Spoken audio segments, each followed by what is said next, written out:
హలోయ్! బాగున్నారా అందరూ? ఈరోజైతే మటన్ కర్రీ చాలా పర్ఫెక్ట్‌గా మెత్తగా రావడానికి గ్రేవీగా రావడానికి ఎలా చేయాలి, ఏంటి అనేది చేసేద్దామండి. 6 కేజీ అయితే మటన్ తీసుకున్నాను నేను. కొబ్బరి పలావ్ అయితే చేశాను మటన్ కర్రీలోకి. సో, మటన్ కర్రీ చూడండి ముక్క మెత్తగా అలా అయితే తుంచుతుంటే వచ్చేస్తుంది. కలుపుకొని తిని చూస్తానండి ఎలా ఉంది, ఏంటి అనేది. మీకు ఈ రెసిపీ గురించి కావాలి అంటే పూర్తిగా చూడండి. గ్రేవీగా చాలా మెత్తగా పర్ఫెక్ట్‌గా అయితే కర్రీ అనేది వచ్చింది. ఎలా చేయాలి ఏంటి అనేది మన ప్రాసెస్‌లోకి అయితే వెళ్లి చూద్దామండి. ముందుగా ఒక పాన్ తీసుకొని దాంట్లో కాస్త ఆయిల్ అయితే వేసుకోండి. 2 చిన్న సైజు ఉల్లిపాయ ముక్కలు నిలువుగా అయితే కట్ చేసేసుకొని పక్కన పెట్టుకోండి. ఉల్లిపాయ ముక్కలు, టమాటో, మిరియాలు, లవంగాలు, చిన్న కొబ్బరి ముక్క, 3 పచ్చిమిరపకాయలు, జీడిపప్పు, గసగసాలు, ధనియాలు, కొత్తిమీర, కరివేపాకు ముందుగా ఉల్లిపాయ ముక్కలనేవి బాగా వేయించుకోవాలండి బ్రౌనిష్ కలర్ వచ్చేలాగా. ఇవి వేగిన తర్వాత మనం ధనియాలు, గసగసాలు, దాల్చిన చెక్క, జీడిపప్పు, పచ్చిమిరపకాయలు, కొబ్బరి ఇవన్నీ వేసేసుకోండి. మిరియాలు ఇవన్నీ వేసేసుకొని చక్కగా ఫ్రై చేసుకోండి. ఇవి వేగుతా ఉండగా మనం టొమాటోలైతే కట్ చేసుకుందాము.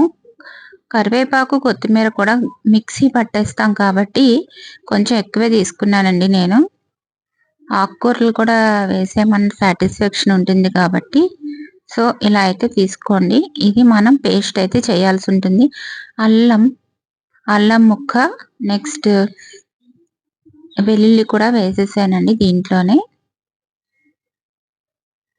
టమాటాలు కొంచెం మగ్గనిచ్చిన తర్వాత మూత పెట్టేసి కొంచెం సిమ్‌లో పెట్టేసి పొయ్యి అనేది మనం వీటిని మగ్గనిద్దామండి. మగ్గనిచ్చి నీళ్ళవి ఏమి పొయ్యక్కర్లేదు. వీటిలో ఉన్న నీటితోటే ఇవైతే మగ్గుతాయి. ఒక 5 మినిట్స్ తర్వాత చూద్దాము. మగ్గిపోయినాయండి. దీన్ని పక్కన పెట్టేసుకుందాము. చల్లారబెట్టేసుకోవాలనమాట. అలా వేడి వేడిగా ఉన్నప్పుడు మిక్సీ పడితే మనకి వేడి పైకి తన్నేస్తది కాబట్టి కొంచెం చల్లారనివ్వాలి. చల్లారిన తర్వాత నేను మిక్సీ పట్టేసాను. ఇప్పుడు మళ్ళీ కూరకు కావాల్సిన ఉల్లిపాయలైతే కట్ చేసుకోండి. ఒక ఉల్లిపాయ అయితే కట్ చేశాను మీడియం సైజు. ఆ ఉల్లిపాయలు బాగా వేగిన తర్వాత మనం ఇవన్నీ కలిపి పేస్ట్ చేసి పెట్టుకున్నాం చూసారా మెత్తగా, అదైతే దాంట్లో వేసేయాలండి. వేసేసి ఆయిల్ పైకొచ్చే వరకు దాన్ని ఫ్రై చేసుకోవాలనమాట. ముందుగా అయితే ఆయిల్ అయితే పైకి రాదండి. అలా వేగ్గా ఆయిల్ అయితే పైకైతే వచ్చేసింది. దీంట్లోనే కొంచెం గరం మసాలా, కారం, పసుపు, జీలకర్ర పొడి వేసానండి. కూరకు సరిపడా ఉప్పు కూడా ఈ టైంలోనే అయితే వేస్తా ఉంటాం. 2 చెంచాలు కారం అయితే వేసానండి.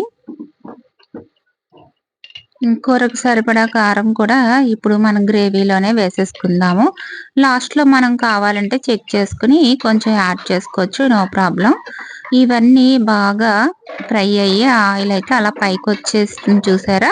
ఆ టైంలో మనం ఈ మటన్ ముక్కలనేవి వేసేసుకోవాలి. ఇది నేను కుక్కర్‌లో అయితే చేస్తున్నానండి. కుక్కర్‌లో చేసుకుంటే మనకి ముక్కలనేవి మెత్తగా ఉడుకుతాయన్నమాట.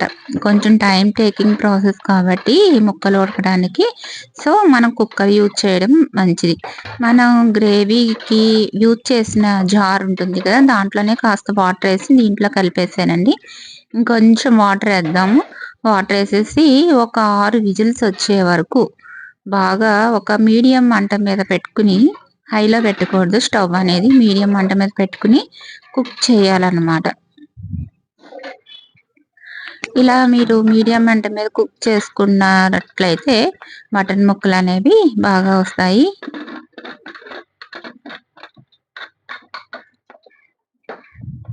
ఇప్పుడు విజిల్స్ చూద్దామండి. 5 విజిల్స్ అయితే వచ్చేసినియి. చల్లారిన తర్వాత మూత తీసి చూద్దాము. కొంచెం వాటర్ ఎక్కువగా ఉంది అనుకుంటే కనుక వేరే గిన్నెలోకైతే తీసేసుకొని కాస్త పొయ్యి మీద పెట్టండి. చిక్కగా అయ్యే వరకు కలుపుతా ఉండాలి. ఇలాగా అయిపోయిందండి. నేను కొంచెం వాటర్ ఎక్కువుందని చెప్పేసి ఇలా పొయ్యి మీద పెట్టేసాను. పెట్టిన తర్వాత ఇలా అయితే గ్రేవీలా అయితే వచ్చిందండి. బావుంది కదా!